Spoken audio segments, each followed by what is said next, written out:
नमस्कार साथियों। चलते हैं आज आज ही आशीष द्विवेदी जी की रचना कविता लिखना ऐसा है। कविता लिखना ऐसा है जैसे अपनी आत्मा को दूर जून की रोटी खिलाना।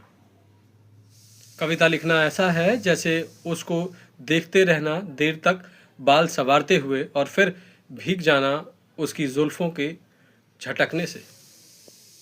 कविता लिखना ऐसा है जैसे खुद के समंदर में डूब जाना, ना तैर कर पार करना, ना उबर आना।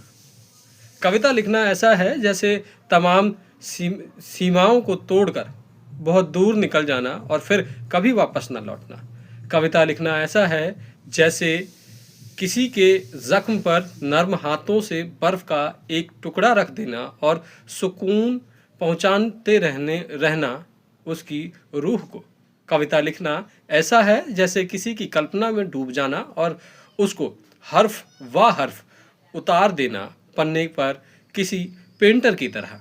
कविता लिखना ऐसा है जैसे खुद को आईने के सामने रखकर रूह से अलग कर देना और अपने चेहरे पर लगी सारी परतों को उतार फेंकना, नंगा कर देना। कविता लिखना ऐसा है जैसे गांव की पहाड़ियों पर छोटे बच्चे की तरह भागना और साथ साथ साइकिल पर पुराने टायरों को भगाना।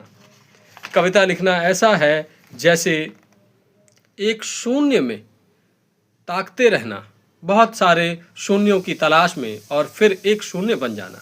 कविता लिखना ऐसा है जैसे तुम्हारी तलाश में निकलना और इस बात से डरना कि कहीं तुम मिल ना जाओ, ये तलाश खत्म ना हो जाए।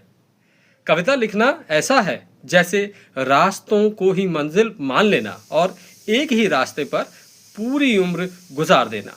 कविता लिखना ऐसा है। धन्यवाद।